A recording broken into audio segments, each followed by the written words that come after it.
Hi, it's James here from the Sprinkled Donut Forge in Moscow, Texas. On this, the last day of 2018. Got a few hours left, and I've been receiving some requests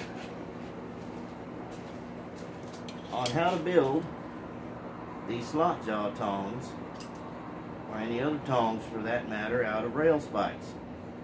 That would be a huge video, so I can't do it all at once. But I'm going to talk about where to start. And I think that anywhere you're trying to do something, you got to start at the beginning. So we're going to start with a rail spike, and I'm going to show you what I do first. No matter what kind of tongs I'm building, this is what I do first.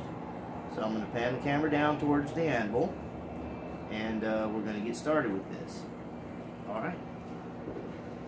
See you in a minute. First of all, you have to choose the appropriate spike for the tong making purpose. Some spikes are badly bent and have clefts in them from the pulling and pitting, and very thin heads. See, these thin edges, they tend to want to turn into cold shuts. It's hard to upset them back into something without creating cold shuts. Although it's a nice hefty spike, you wouldn't want to try to use something little and torn up like that. So we're not going to use him or him. Now here's our two candidates. You notice there's a big difference in the way the head is shaped. Look how much meat's here. There's less potential to create cold shuts. Now you do have that little barb on this one, which I suggest dealing with that before trying to forge it. So we're not going to use this fellow with the thin edges. We're going to use this nice straight heavy spike with these good bold edges on it. That's a tong making spike. I'm going to lick that little bit off with a belt grinder and get it in the forge, and we'll heat it up, and I'll show you what to do first. Alright, you got the head of the spike hot. You want to knock down this little back portion.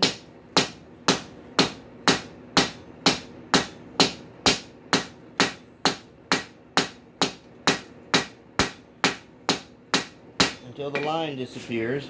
Try not to knock it toward the shaft, or you will create a cold shut. Round that little top corner up over the edge of the anvil and start laying that head down.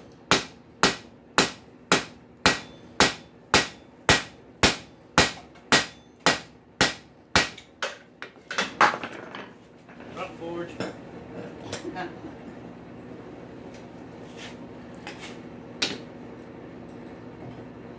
There's a little heat left.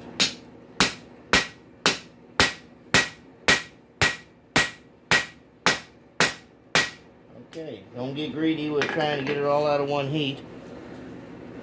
But you see, I've knocked that back edge down, and I'm beginning to elongate that head out. There's plenty of material there. So far, I'm not creating any cold shuts. Back in. Okay, I was using a 4-pound hammer. Time is limited. Need more force. Use a bigger hammer.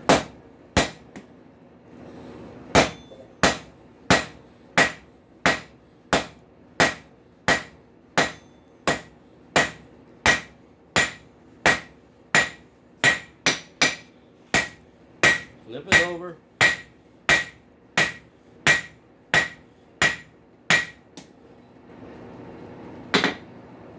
Hit the sides a little bit. Not too much, just raising the lip.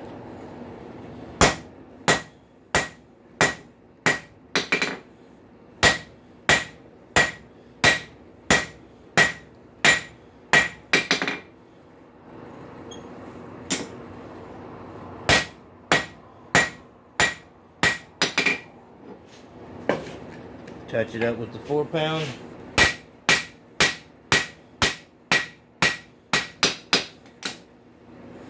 Feels like a toy after handling Molly over there.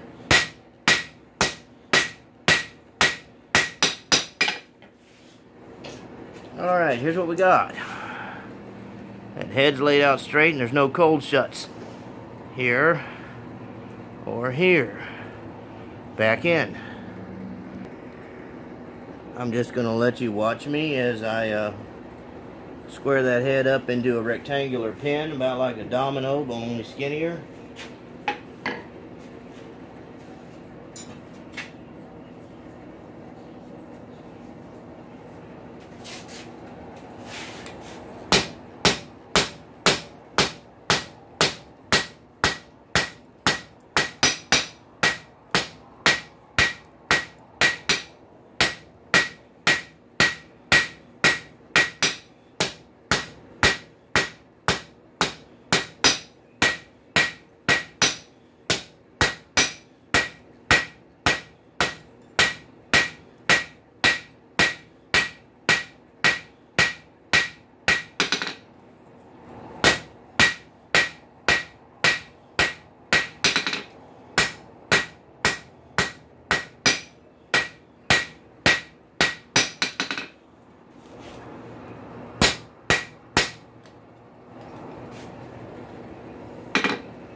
Alright, there's what we got. I've intentionally left a little more material to one side. And you're going to want to match your other rein to this one once you get it completed. So I'm going to put it back in, and I'm going to show you how to create the boss area. See you in a minute. You take that side you left extra material on, lay it downward facing, use half face blows to offset it.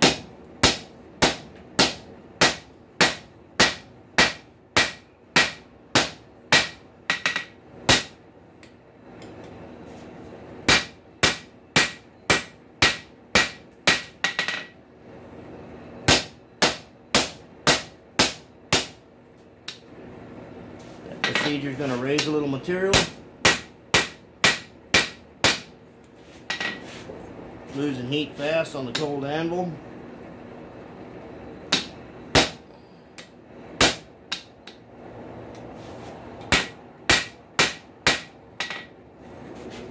If you have a step on your anvil, you can use that to correct the alignment. I know I said I was going to show you the boss, but I had to do this first. Got one side offset. I'm going to flatten this one. Right in that area there. See you in a minute. Alright, I'm going to switch to a hammer with a little smaller diameter head so I can be a little more precise in that area.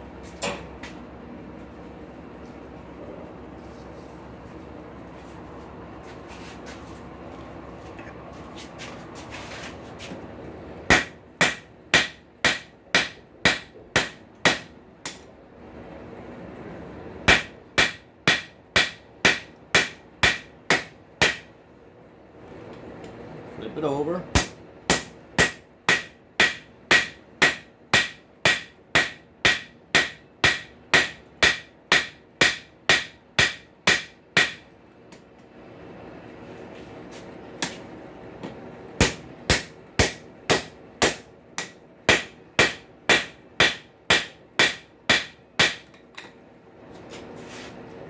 You'll notice these tongs don't grip perfectly.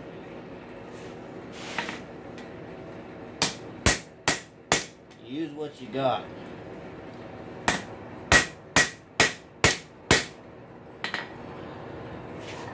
going to take another heat to widen that.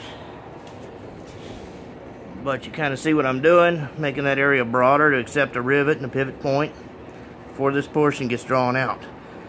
So back in, and we'll see you in a minute.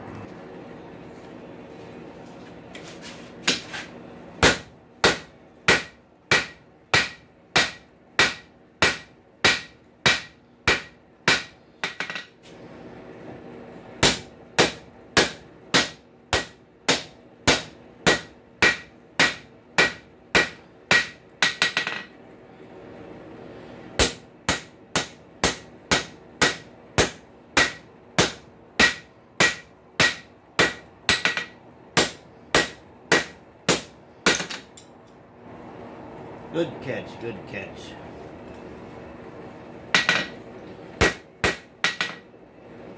Alright. Truthfully, that's about all you need. Got room for a pivot and a rivet. So I'm going to grab the other end with some box jaw tongs.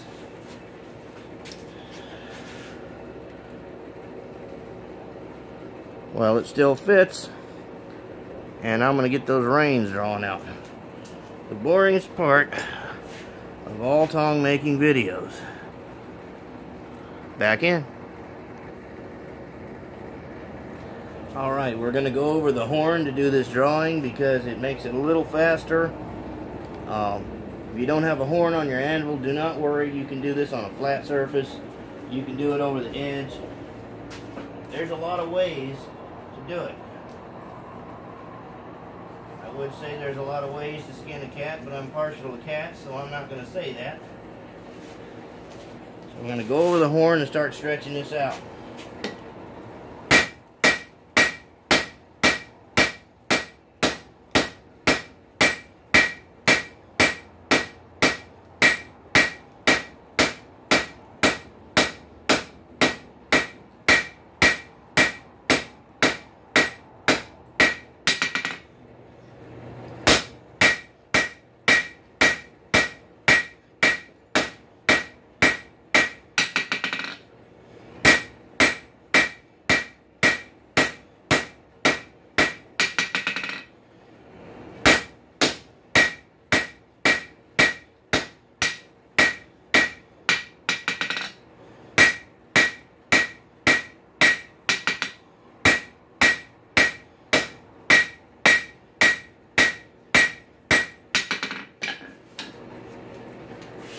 Alright, we've already gone from about 5/8 to 1/2 inch and it's starting to stretch out. Back in. Alright, if you have a straight peen hammer of any kind, use it. It'll help you. Delivering the force in a wedge shape rather than over a flat, it helps. I'll show you what I'm talking about.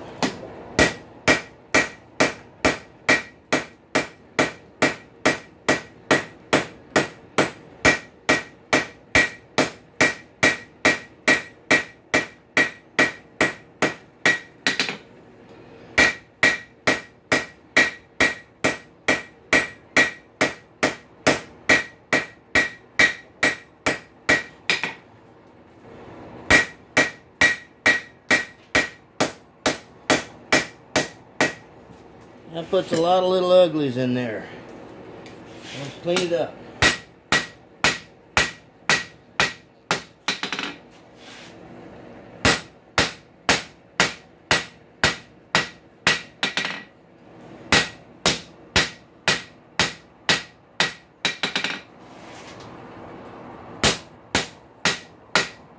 Planish, knock corners down.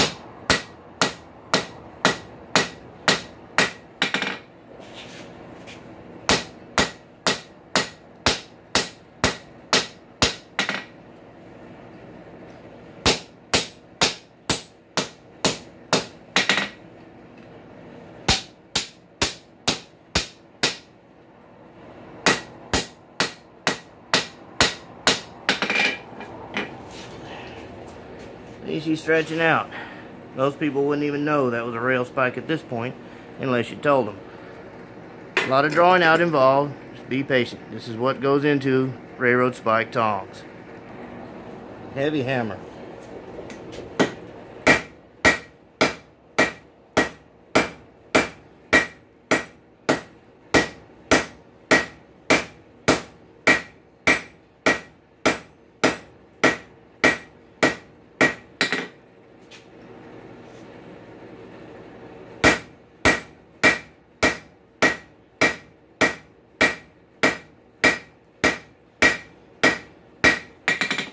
Don't kill your arm. You start feeling it, move to a different hammer.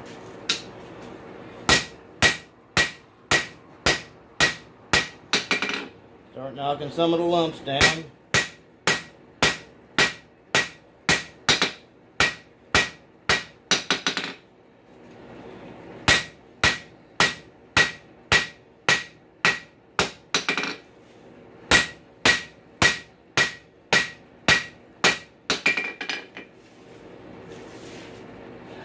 Now we're getting somewhere. It's still thick. That's a lot of material. It can get longer. We're going to make it longer. Bear with me. Good and hot.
Notice it's starting to get a little bit of a lean there.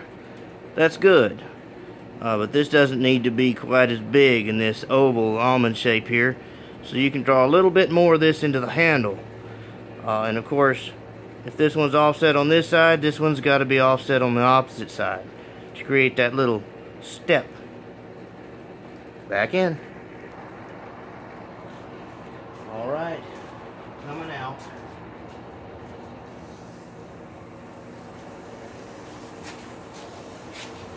I'm going to get some of that boss area, lay it over the edge.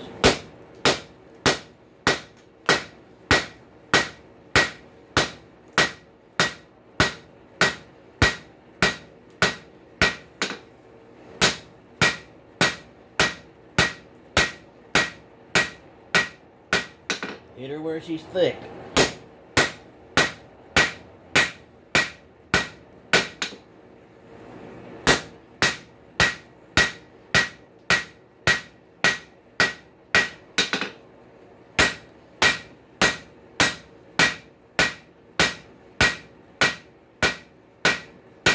As the heat dissipates, you find yourself having to hit a lot harder.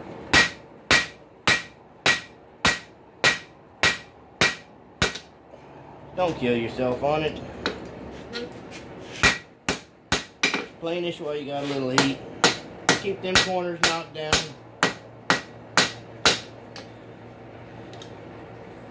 Keep the grip on them with your tongs.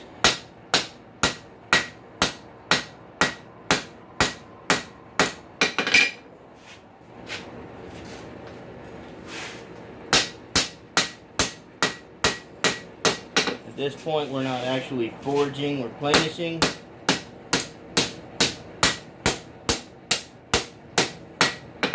Forging is when you got enough heat to make the metal move. But here's what we got going on here. See, I've created that little step and I've separated boss area from rain area. We'll draw that out some more, and then I'll show you how to make the other offset here.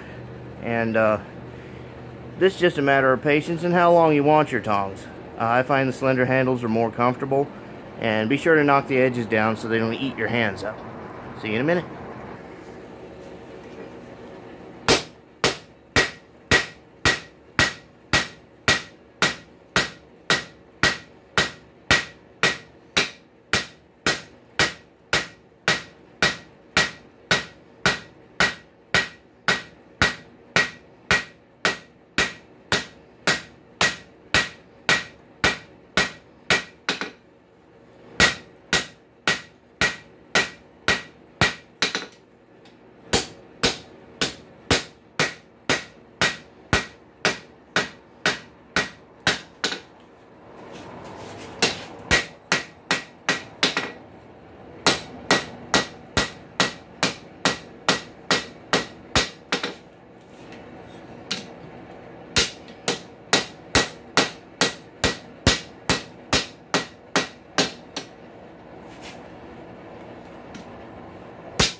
Okay, now that's an acceptable length. You can make them longer. But we're trying to demonstrate this, not drive you crazy with drawing out. So I'm going to grab it by the end of the rein. Not with my hand, of course. I prefer to use a little set of hoof nippers that I have made into this set of bolt jaw tongs. They'll grab square stock. We'll hold it pretty good. Not wonderfully, but you use what you got. Now we're going to work on this head a little bit. It's a bit fat, so I'm going to flatten it out and kind of draw that a little bit and create that offset. And we'll have your basic tong rein. See you in a minute. Alright, let's create that little offset. Right about there.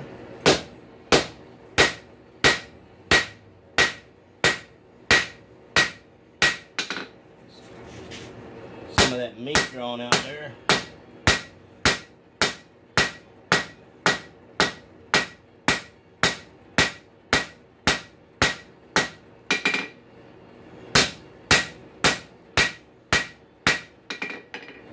Alright, if you're noticing a little twist starting to happen, go ahead and put it in the vise. Straighten it with a pipe wrench or a bending wrench. In a minute, I'm going to do that. Alright, I've corrected the twist in it. Work on that offset. Got to be opposite of the one on this side.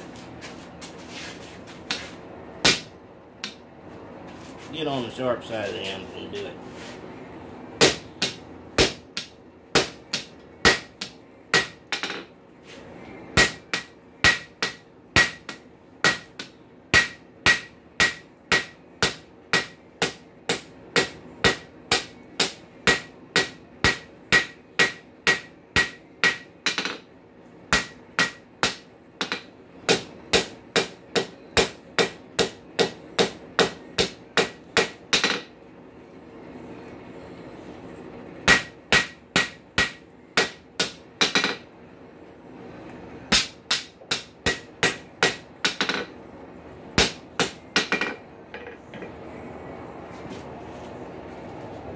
Alright,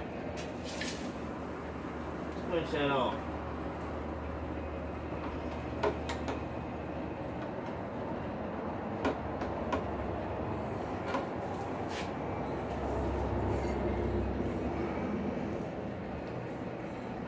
Alright, well, here's what you've got. You got the beginnings of a jaw. If you're going to make those slot jaws I showed at the beginning of the video, you need to make this longer to allow for that little turn down. And as far as the slot itself, you're going to want to punch a hole and you're going to want to drift this thing around. And then once you've got it a big round narrow hoop, you can draw it into an elongated hoop, like stretching a rubber band to pop somebody with.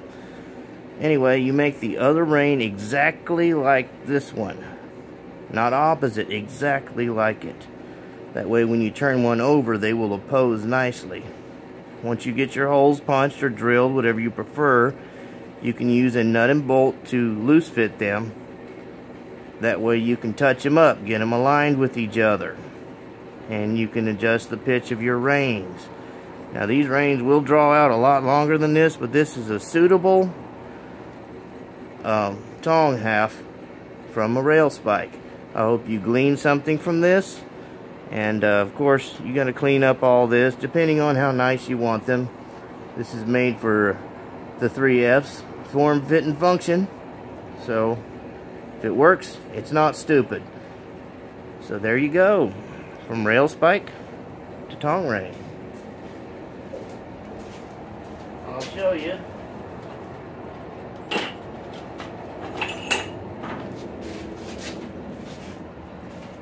Here's what we started with, and here's what we have. The material is all there. You just got to know where to start, and that's the purpose of this video. Well, much good wishes and love to y'all through the coming year. This video may not upload this year, but I'm going to get it on there. And this is how I begin all of my rail spike tongs. That's what I got. Hope you enjoyed it. Till next time, bye.